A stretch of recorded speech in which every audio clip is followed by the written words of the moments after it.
Om Sahana Bhavatu Sahano Bhunaktu Sahaviryam Karavavahai Tejasvinavadhitamastu ma vidvishavahai. Om Shanti Shanti Shanti. May the Supreme Being protect us both, the teacher and the disciple, by revealing to us the true nature of knowledge. May the Supreme Being protect us both, the teacher and the disciple, by revealing to us the application of that knowledge. May we both, the teacher and the disciple, strive together for the acquisition of knowledge. May the knowledge and wisdom that we acquire be effective and illuminative. May there be no dissension or disharmony between us. Om, peace, peace, peace. This is the last of the series of lectures in the webinar organized by Ramakrishna Mission Vivekananda Educational Research Institute, deemed to be university under University Grants Commission Act 1956 as declared by the Government of India, the sponsoring society being the Ramakrishna Mission, whose father figure and the main inspiration, apart from Sri Ramakrishna, is Swami Vivekananda.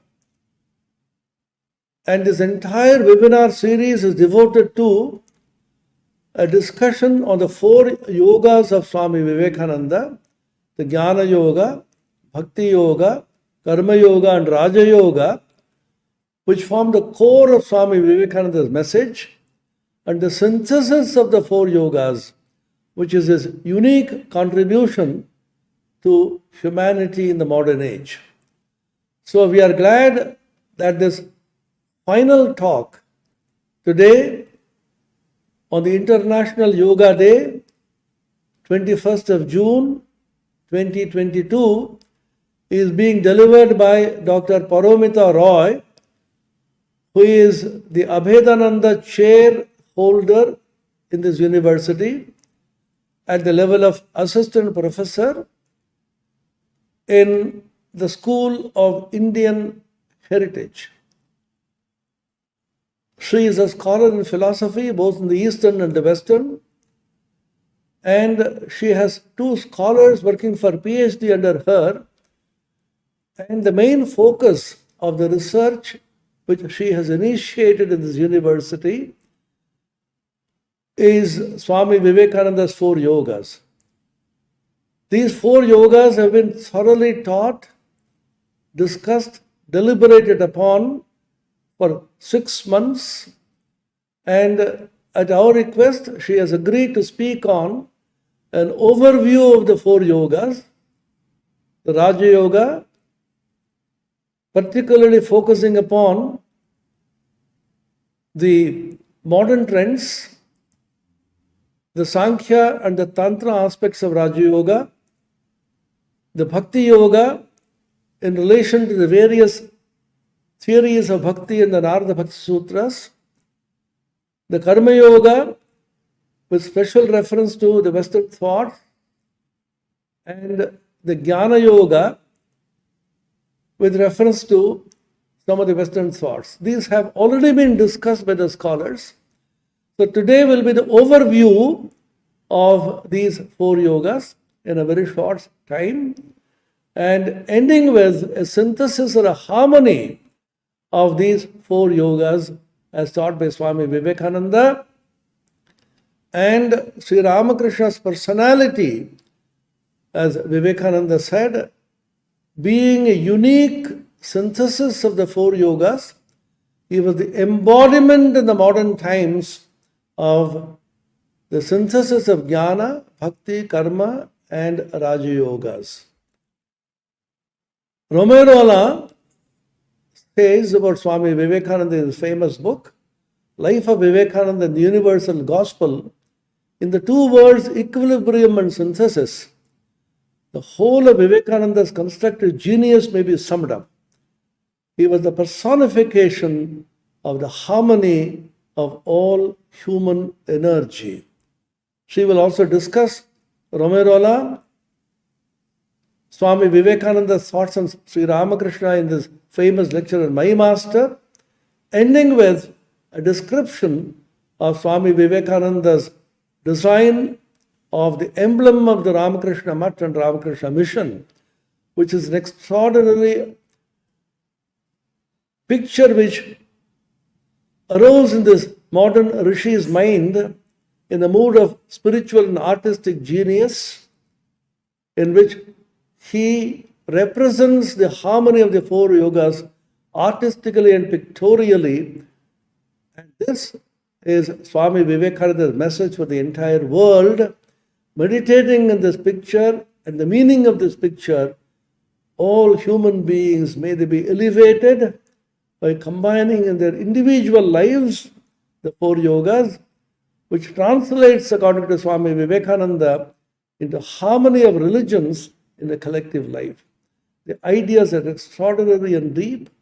These profound ideas, difficult to expound and explicate in a short time, will now be done by Dr. Paromita Roy, the Abhedananda Chair of the Ramakrishna Mission Vivekananda Educational and Research Institute, Belur Math. Thank you so much.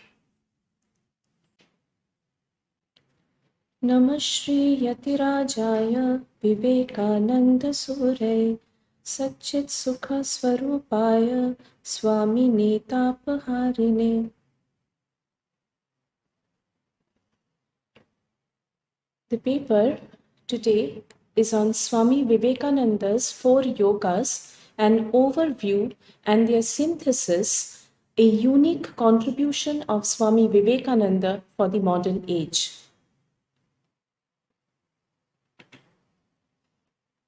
Now, one of the significant contributions of Swami Vivekananda, henceforth referred to as Swamiji, in the modern age, is his wonderful discourses on the four yogas.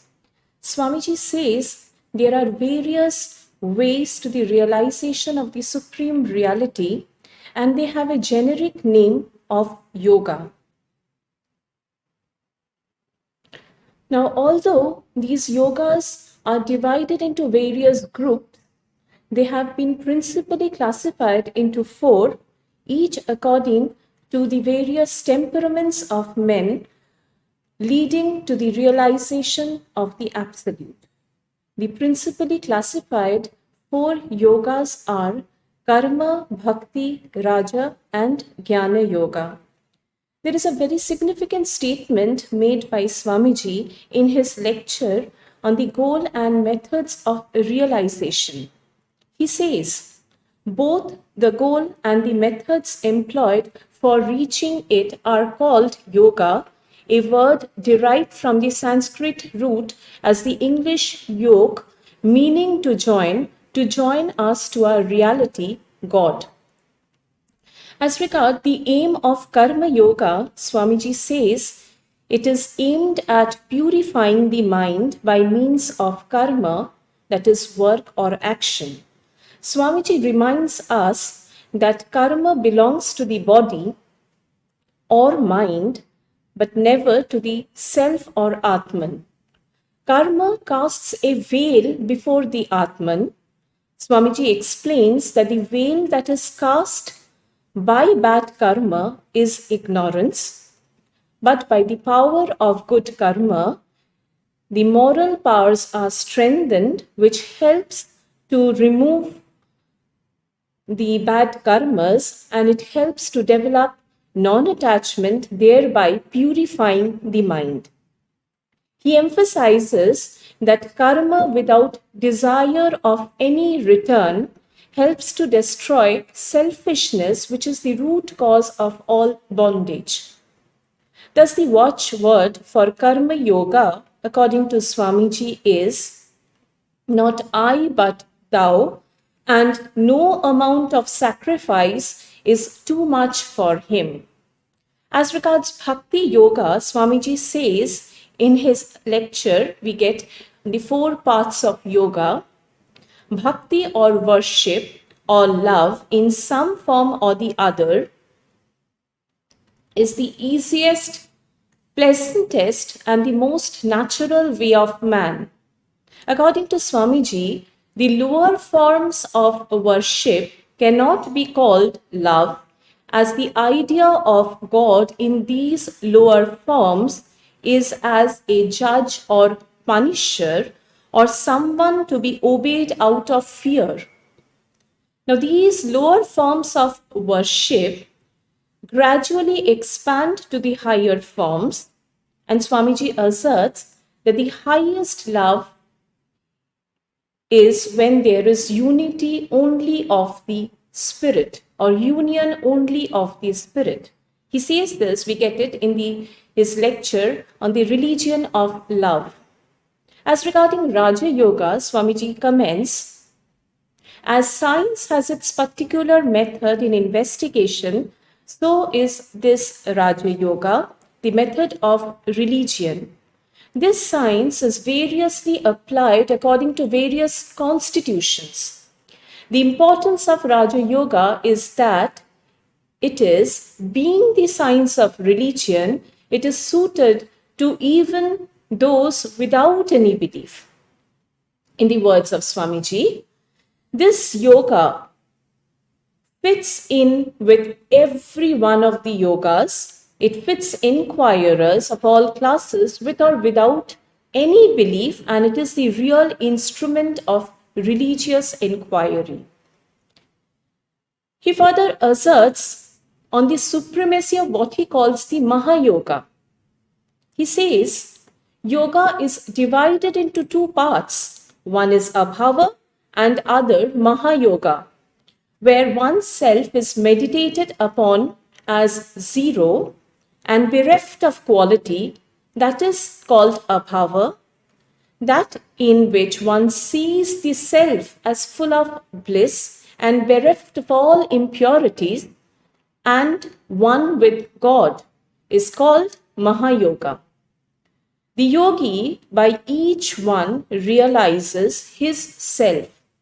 The other yogas that we read and hear of do not deserve to be ranked with the excellent Mahayoga, in which the yogi finds himself and the whole universe as God. This is the highest of all yogas. Now, the reason that Swamiji emphasizes on Raja Yoga to be the highest may be because of the fact that concentration of mind, which is the basis of Raja Yoga, it permeates in all other yogas. And this is very beautifully explained in the design of the emblem of Ramakrishna Math and Ramakrishna Mission by Swamiji himself, wherein the serpent, the symbolic of Raja Yoga, and the Kundalini Shakti is seen enveloping all other symbols of the other yogas, bhakti, karma, and jnana. We will discuss this in the later section of the discussion. Swamiji considers now that the path of Jnana Yoga is the most difficult, and only a few, he says, can attain to the highest realization through this path. He divides Jnana into three parts. He divides Jnana Yoga into three parts. First is hearing, the truth that Atman is the only reality and all is Maya. The second, reasoning upon this philosophy from all points of view. And third, giving up all argumentation and realizing the truth which comes from being certain that Brahman is the only reality and everything is unreal, thus leading to the giving up of all enjoyment and controlling of the senses with the intense desire to be free. Regarding the object of Jnana Yoga, Swamiji says in his discourses on Jnana Yoga that the object of Jnana Yoga is the same as that of Bhakti and Raja Yogas, but the method is different. This is the yoga for the strong, for those who are neither mystical nor devotional but rational. But by asserting the path of Jnana Yoga to be for those who are strong, Swamiji's intention, however, is not that those who follow the paths of Bhakti or Raja Yoga are weak in any sense. He says in the introduction to Jnana Yoga, this is a very significant statement that we get of Swamiji. He says, yoga means the method of joining man and God. When you understand this, you can go on with your own definitions and of man and God. And when you find the term yoga fits in with every definition. Remember always, there are different yogas for different minds, and that if one does not suit you, another may. Now, though the paths are different, Swamiji makes us aware that the goal of all the yogas is the same. He asserts that our problem is to be free, and unless we realize the absolute, it is not possible for us to attain to deliverance. The whole scope of the system of yoga and each religion representing one is to clear up this ignorance and allow the Atman to restore its own nature. This chief help in liberation are abhyasa and vairagya. Vairagya is the non-attachment to life because it is the will to enjoy that brings all this bondage in its train, and abhyasa is constant practice any one of the yogas. So from this assertion of Swamiji that each religion represents one yoga, we get new insights into the relation between yoga and religion. Now this further opens new light, or it throws new light on the scope of various religions, and it gives us the rationale of how harmony of yogas leads naturally to the harmony of religions. Now, this is a very profound understanding, and it needs deeper reflections, which is, however, beyond the scope of this paper. Swamiji, he makes a very bold statement in his lectures entitled Jnana and Karma. He says, do not disturb the faith of any. You must know that religion is not in doctrines. Religion lies in being and becoming in realization. All men are born idolaters. The lowest man is an animal. The highest man is perfect. All, and between these two, all have to think in sound and color, in doctrine and ritual. So we see that men have different mental propensities, and it is clear in the Karika 11 and 12 of Sankhya Karika, where it is being explained how the world being the manifestation of Prakriti, individuals vary in their temperaments because Prakriti itself is the constituent of three gunas: Sattva, Rajas and Tamas. All beings in this world are constituted of these three gunas, and the differences among them lie in the predominance of the gunas. So it is quite natural that one method cannot be prescribed for all. And if we look at the Varna system of India, we find that the division of society according to the guna and karma of individual is very prominent. As in the Bhagavad Gita, we find the verse 4.13, it is said, chaturvarnyam maya srishtam guna karma vibhagayoho tasya kartaranapi mam vidya kartaramavvyam. That means the Lord says the fourfold caste which was created by me be the differentiation of guna and karma. Though I am the author thereof, know me to be the non-doer and changeless. Swamiji also asserts that it is largely the difference in brain, and nowadays no one but the lunatic only will say that we are all born with the same power. So it is quite natural that humans will differ in their temperaments. And he says quite naturally that there are different paths to the realization of God, so there may be different yogas to suit the temperaments of men.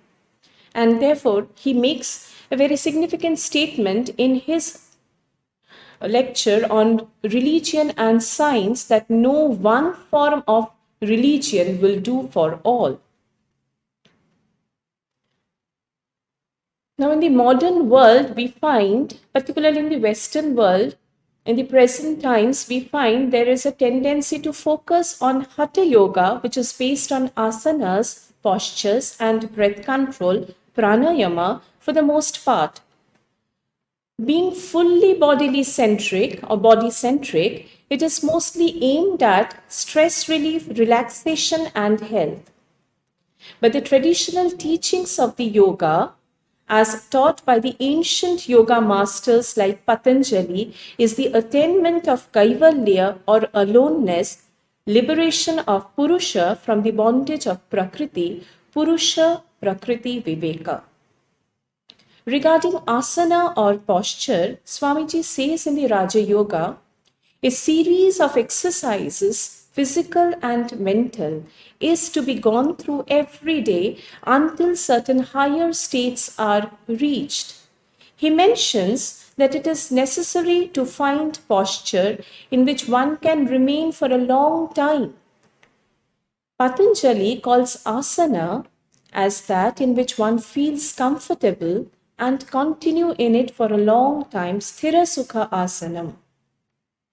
Now, although some of the Hatha Yoga exercises may be useful, as Swamiji says in the Raja Yoga, 1 or 2 lessons of the Hatha Yogis are very useful. For instance, some of you will find it a good thing for headaches to drink cold water through the nose as soon as you get up in the morning. The whole day your brain will be nice and cool, and you will never catch cold. He, however, specifically makes us aware of the fact that this branch of yoga, referring to Hatha Yoga, that this has the intention to make man live long, as health is the central idea of Hatha Yoga. But health cannot be the be-all and end-all of life. Therefore, Swamiji boldly asserts there is a wonderful statement in Raja Yoga. A banyan tree lives sometimes 5,000 years, but it is a banyan tree and nothing more. So if a man lives long, he is only a healthy animal. For this, we should not conclude, however, that Swamiji advises us to neglect physical health. He was very much aware of the fact that physical health is necessary in order to practice yoga, and we need physical strength, as when he says in his lecture on the Vedanta and its application to Indian life, that I must tell you that we are weak, very weak. First of all is our physical weakness. That physical weakness is the cause of at least 1/3 of our miseries. Therefore, it is necessary to be physically strong, but physical strength does not, however, mean that we will enjoy it for the sake of sensual enjoyment, but for the practice of yoga to attain the highest purpose of human life, which is liberation from bondage. Swamiji asserts particularly that healthy bodily state is necessary in the practice of yoga. He says, In the Bhakti Yoga, we find when the miserably weak attempt any of the yogas, they are likely to get some incurable malady or they weaken their minds. Voluntarily weakening the body is really no prescription for spiritual enlightenment. Now that the all yogas have a common aim is clear from Swamiji's assertion that our various yogas do not conflict with each other. Each of them leads us to the same goal and makes us perfect, only each has to be strenuously practiced. The whole secret is in practicing. First, you have to hear, then think, and then practice. This is true of every yoga. But the most important idea that emerges from this utterances of Swamiji is that these different paths are not mutually exclusive. They are suited to men of different temperaments who adopt them. Hence, it is quite natural that men will adopt different paths according to their own temperaments. Now, as we have mentioned already, that Abhyasa and Vairagya are essential practices in the path of yoga. Swamiji says that Vairagya or renunciation is the turning point of various yogas in his lecture, One Existence Appearing as Many. He explains what is Vairagya. He goes to say that for a karma yogi, for example, renunciation would mean that he should destroy the tendency to project the tentacle of selfishness, and when he has gained the power of checking it, he may go out in the world and mix with anyone he pleases. And then there is no fear of him to be contaminated by evil. Swamiji gives an example of a lotus leaf which is present in the water, but the water does not adhere to it. Similarly, a karma yogi should remain in the world. This is called vairagya, dispassion, or non-attachment. Similarly, with all the yogas, he says, in all our yogas, this renunciation is necessary. This is the stepping stone and the real center and the real heart of all spiritual culture. Renunciation. This is religion, renunciation. A karma yogi's renunciation is in the form of giving all fruits of his action. He remains unattached to the fruits of his action. Elaborating the idea of renunciation of the little self, Swamiji very beautifully blends the yogas of work, knowledge, love, meditation in his statement as follows. Although the explanation and the rationale of this unselfish work is only in the Jnana Yoga, yet the divinity of man makes him love all sacrifice simply for the good of others, without any ulterior motive, whatever his creed or opinion. There is another similar assertion made by him when he says only the path of jnana is of quick fruition and the rationale of all creeds, hence it is equally esteemed in all countries and all ages. But even in the path of discrimination, there is the chance of mind getting stuck in the interminable net of vain argumentation. Therefore, along with it, meditation should be practiced. By means of discrimination and meditation, the goal of Brahman has to be reached.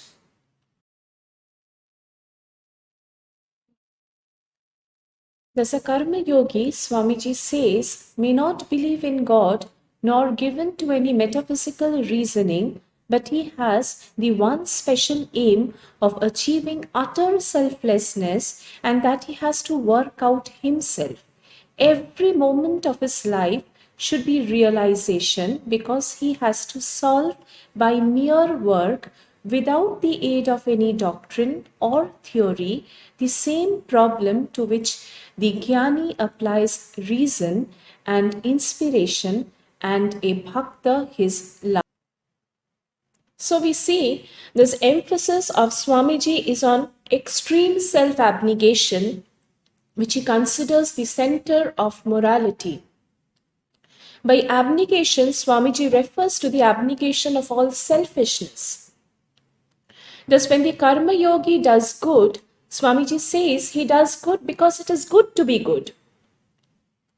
Swamiji considers him to be the real karma yogi who works entirely without motive, who has the greatest combination of heart and brain.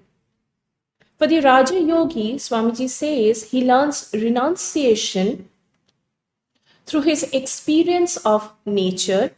He knows that the whole nature is for the purpose of the soul to acquire experience, and the result of that experience is the awareness of its eternal separateness from nature. Regarding Jnana Yogi, he says he has the hardest of the renunciation, which is the realization of nature as illusion. He lets go nature and lets them vanish, and he stands alone. According to Swamiji, renunciation of the bhakti yogi is the most natural.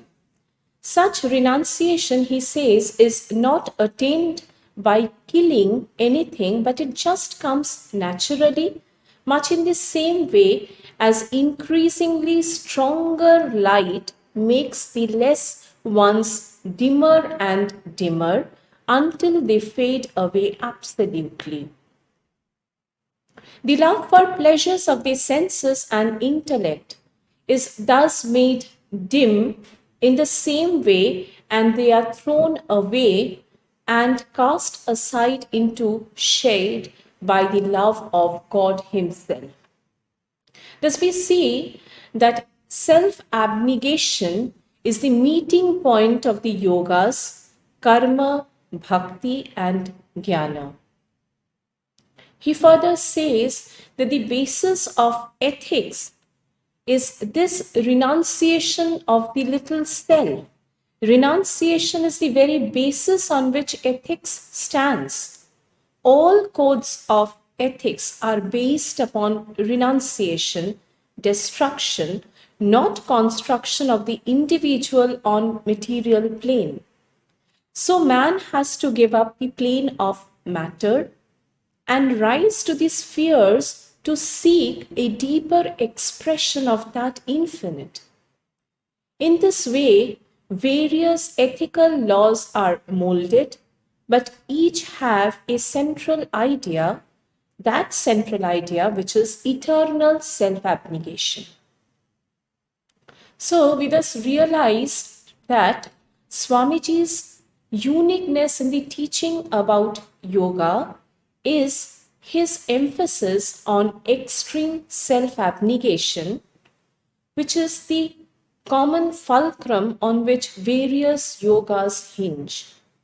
Extreme self-abnegation can dawn upon a person only when he realizes this truth, that it is the same God pulsating in all. Therefore, unselfishness rooted in the realization of the divinity of all beings helps a karma yogi transform his work into service of God.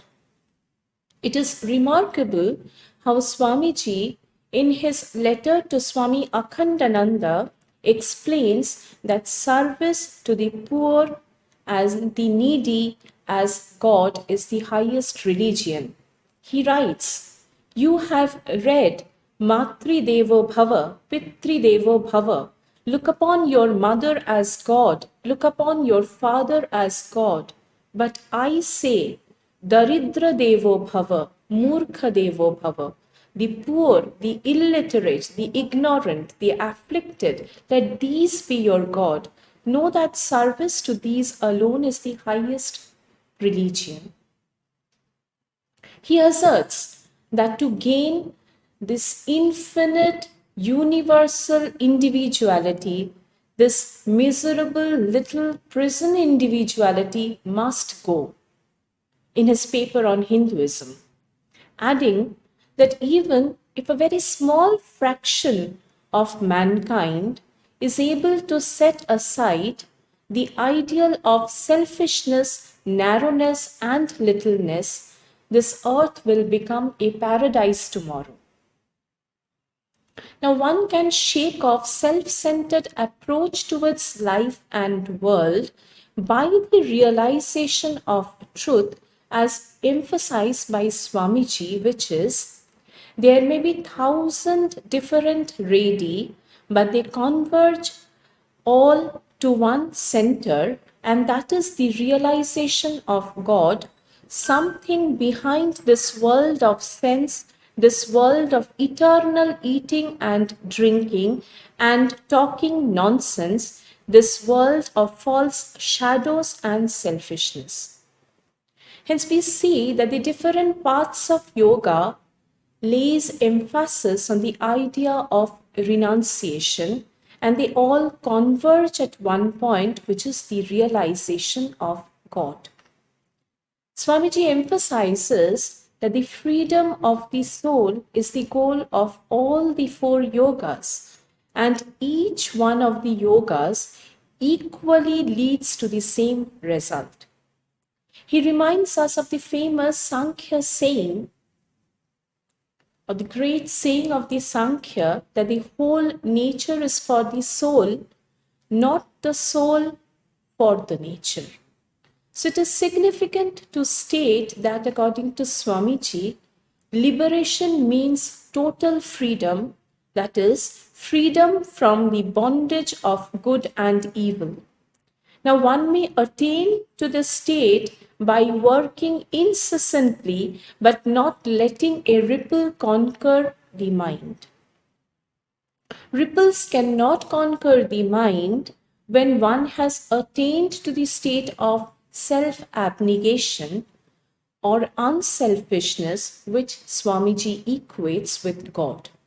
He beautifully explains the essence of Advaita philosophy in his lecture, the Vedanta philosophy, as in the lowest form as well as in the highest human being, the same divine nature is present. The warm form is the lower form in which the divinity has been more overshadowed by Maya. That is the highest form in which it has been least overshadowed. Behind everything, the same divinity is existing, and out of this comes the basis of morality. Do not injure another, love everyone as your own self, because the whole nature is one. In injuring another, I am injuring myself. In loving another, I am loving myself.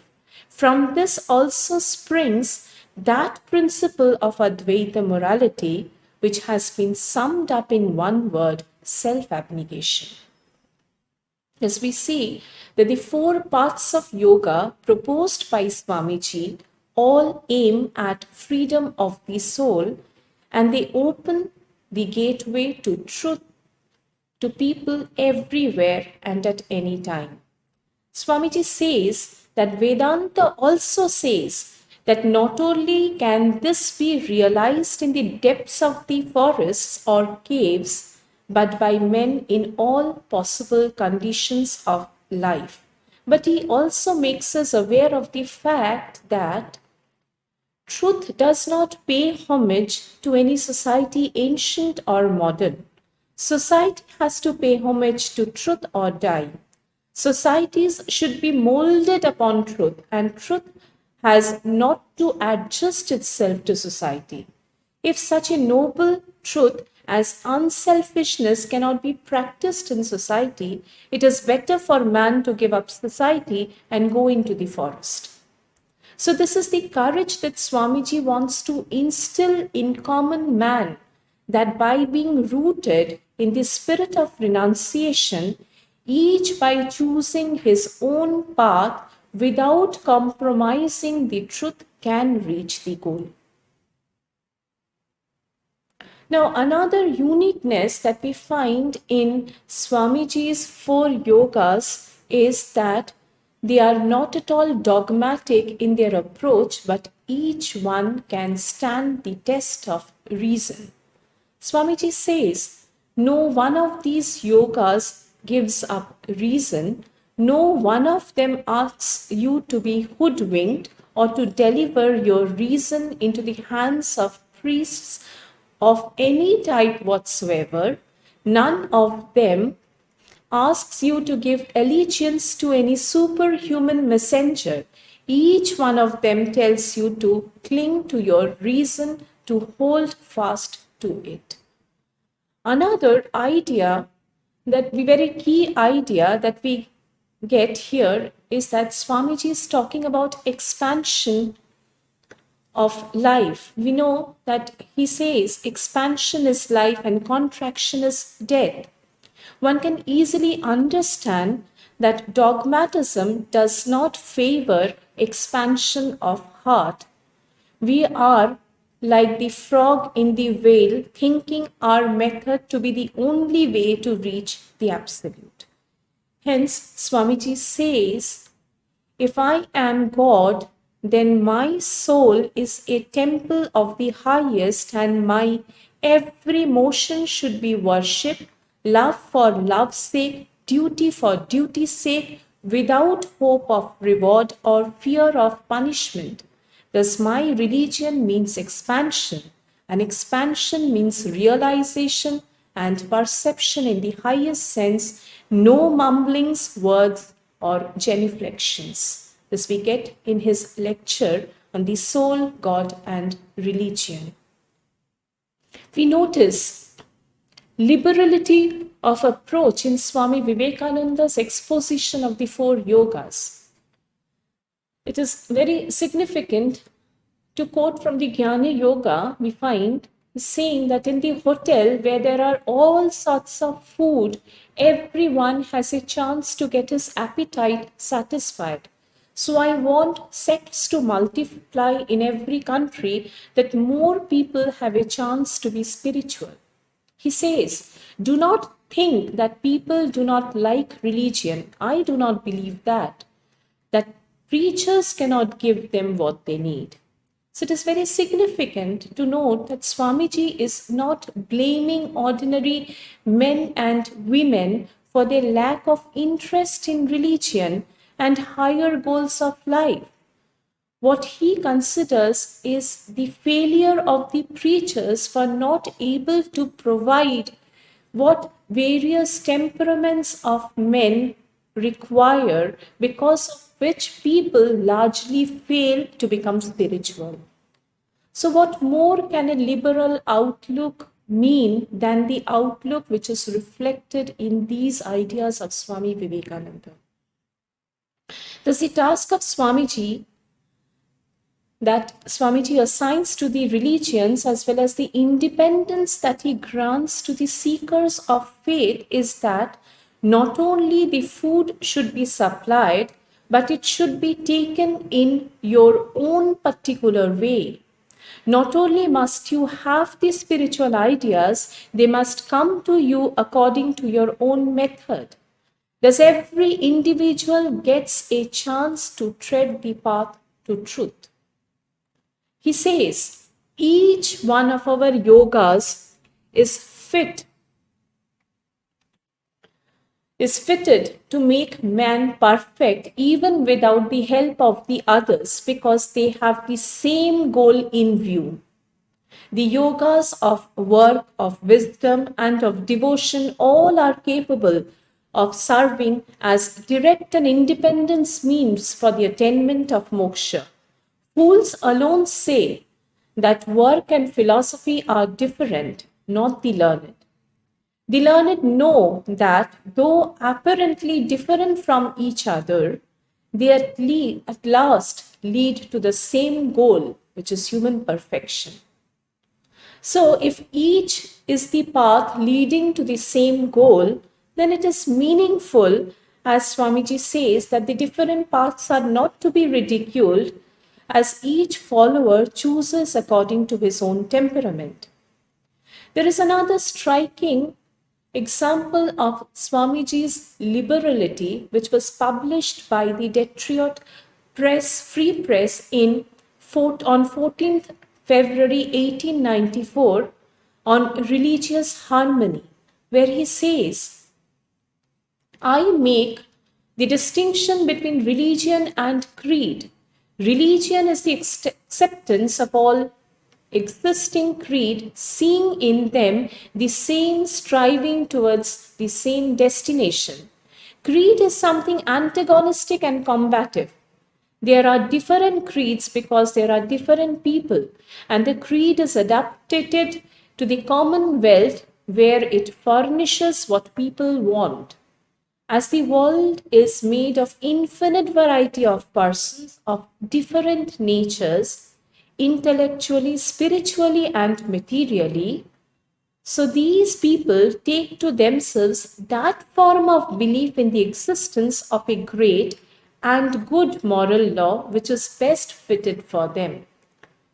Religion recognizes and is glad of all existence of these forms because of the beautiful underlying principle. The same goal is reached by different routes, and mine would not be suited perhaps to the temperament of my Western neighbor, the same that his route would not commend itself to my disposition and philosophical way of thinking. Hence, it is quite natural that humans would choose their paths according to their own temperaments. Herein, we find that Swamiji opens the door of spirituality to all human beings, irrespective of caste, creed, because the grandest idea in the religion of Vedanta, according to Swamiji, is we may reach the same goal by different paths. And these paths I have generalized into four, those of love, work, psychology, and knowledge. But you must at the same time remember that these divisions are not very marked and quite exclusive of each other. Each blends into the other, but according to the type which prevails, we name the divisions. These divisions in accordance with the type or tendency that may seem to prevail in man. So we see that we found that in the end, all these paths converge and become one. All religion and all methods of work and worship leads us to the same goal. He goes on to explain here, he says in the ideal of religion, that to become harmoniously balanced in all the four directions is my ideal of religion, and this religion is attained by what we in India called yoga union. He goes to explain in the dialogue with the questionnaire what he means by harmony of four yogas. He says, discrimination between the real and the unreal, dispassion and devotion, work and practices in concentration. He further asserts, you must harmonize the four different yogas, otherwise how can you always keep your mind and heart wholly on the Lord? So this is a very remarkable aphoristic statement that Swamiji makes further in his paper, famous paper on Hinduism, that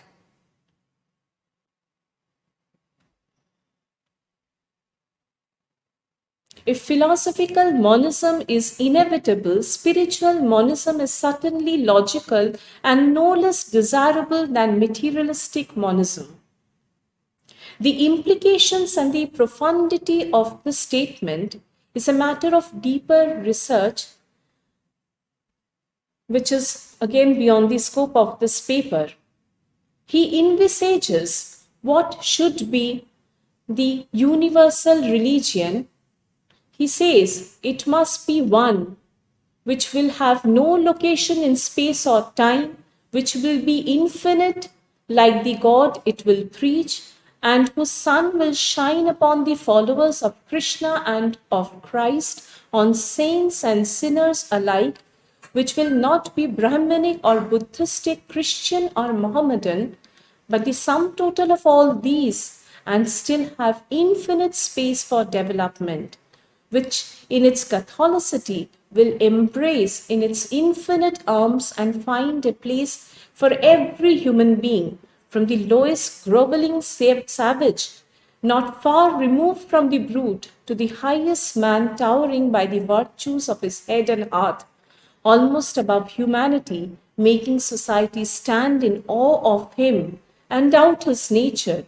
It will be a religion which will have no place for persecution or intolerance in its polity, which will recognize divinity in every man and woman, and whose whole scope, whose whole force will be created in aiding humanity to realize its own true divine nature.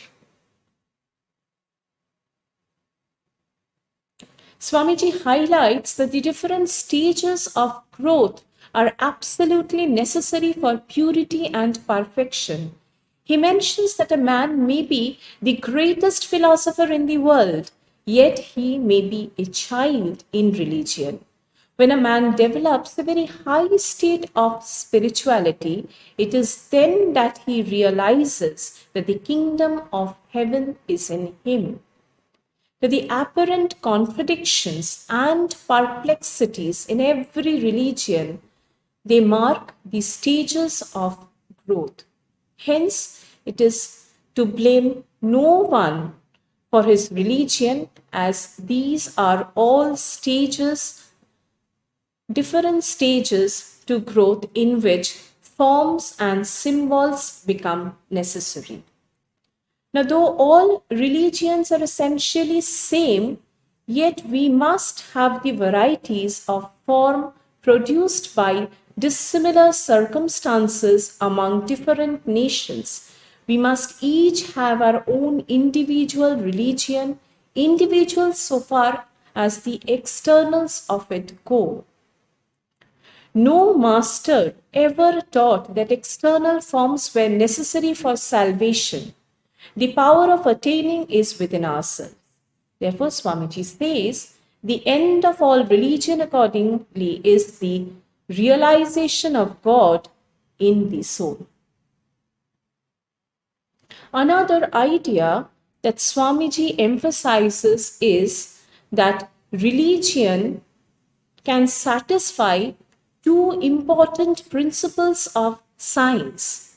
There can be religion that can satisfy two important principles of science.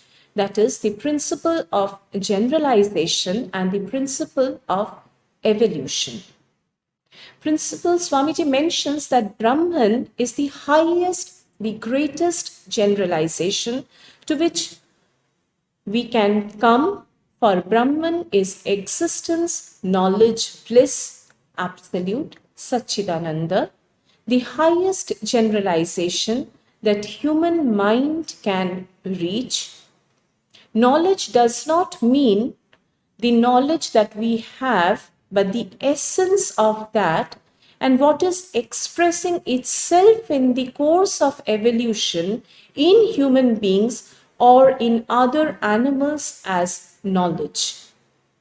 According to Swamiji, the religion of Vedanta can satisfy the demands of the scientific world by referring it to the highest generalization and to the law of evolution.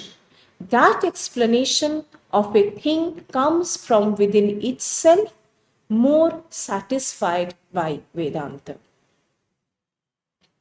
We notice here, we can mention here Roma Rolla's beautiful explanation of the personality of Swamiji. He says, In the two words equilibrium and synthesis, Vivekananda's constructive genius may be summed up. He embraced all the paths of spirit, the four yogas in their entirety, renunciation and service, arts and science, religion and action, from the most spiritual to the most practical. He was the personification of the harmony of all human energy, and the magic watchword was unity. Unity of every Indian man and woman, and world unity as well, of all the powers of the spirit, dream and action, reason, love and work.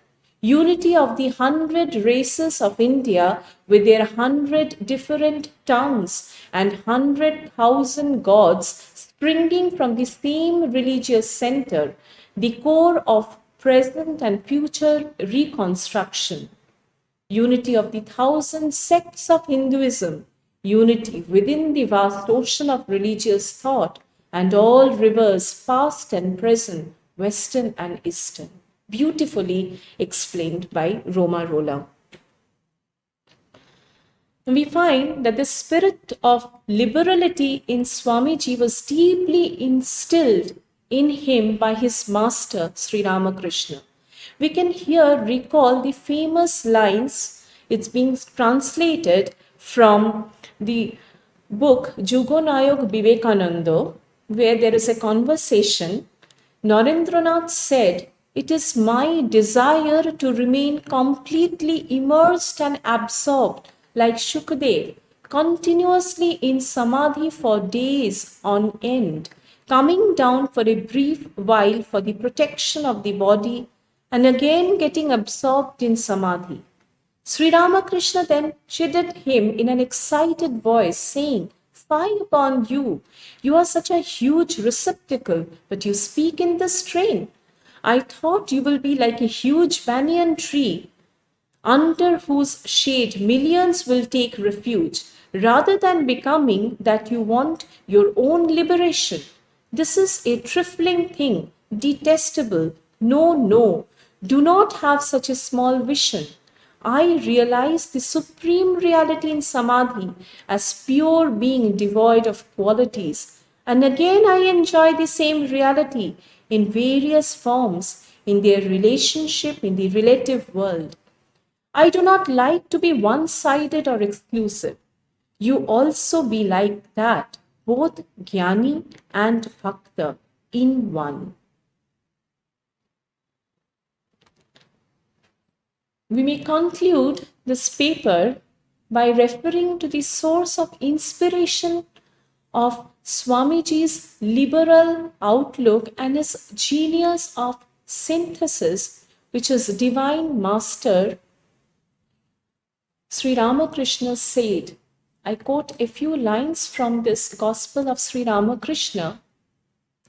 He says, "You must try all beliefs and traverse all the different ways once." But he at the same time makes aware that the substance is one under different names, and everyone is seeking the same substance. Only climate, temperament, and name create differences. Let each man follow his own path.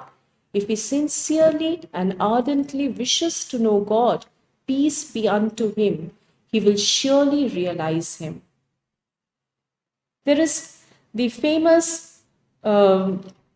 passage from the Gospel, of the famous parable of the blind man and the elephant, where Sri Ramakrishna explains the multifacetedness of God or the supreme reality.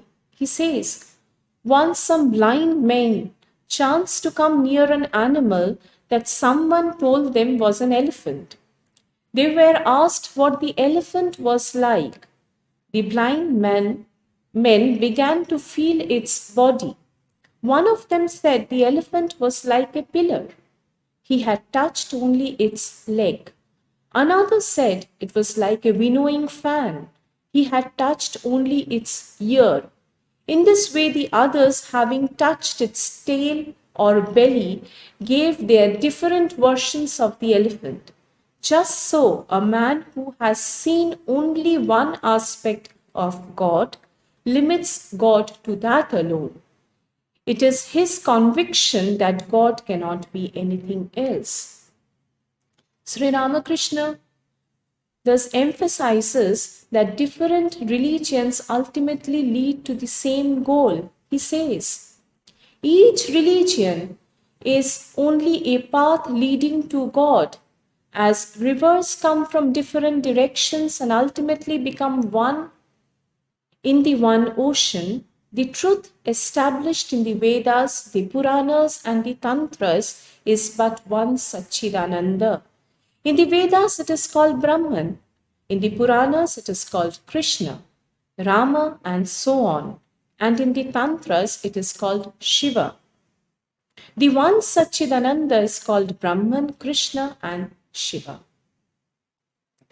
Swami Vivekananda, inspired by and following the footsteps of his master, he said about the embodiment of the harmony and synthesis that nothing can be created out of nothing.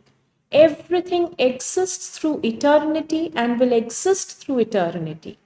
Only the movement is in the succeeding waves and hollows, going back to fine forms and coming out into gross manifestations. This involution and evolution is going throughout the whole nature.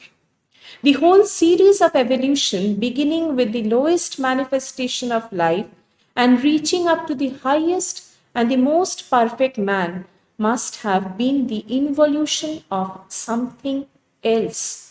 This question is involution of what? What was evolved? God.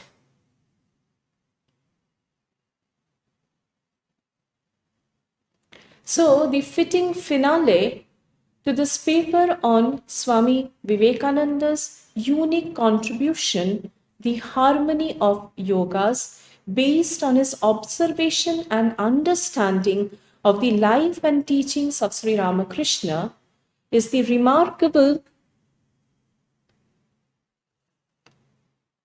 letter that Swamiji wrote to his dear Madras disciple Kiri. He says, it's wonderful. I agree with you so far that faith is a wonderful insight and that alone can save, but there is the danger in it of breeding fanatism, barring progress. Jnana is all right, but there is the danger of its becoming dry intellectualism. Love is great and noble, but it may die away in meaningless sentimentalism. A harmony of all these is the thing required. Ramakrishna was such a harmony. Such beings are few and far between, but keeping him and his teachings as the ideal, we can move on. And if amongst us each one may not individually attain to that perfection, still we may get it collectively by counteracting, equipoising, adjusting, and fulfilling one another. This would be harmony by a number of persons and a decided advance of all forms and creeds. The emblem of Ramakrishna Mutt and Ramakrishna Mission, designed by Swamiji himself, is the veritable essence of harmony and synthesis that he envisioned. The wavy waters is the symbolic of karma, the lotus of bhakti, and the rising sun of jnana. The encircling serpent is indicative of yoga, and the awakened kundalini shakti, while the swan in the picture stands for the Paramatman Supreme Self. Therefore, the ideal of the picture is that by the union of karma, jnana, bhakti, and yoga, the vision of the Paramatman is obtained. Thank you.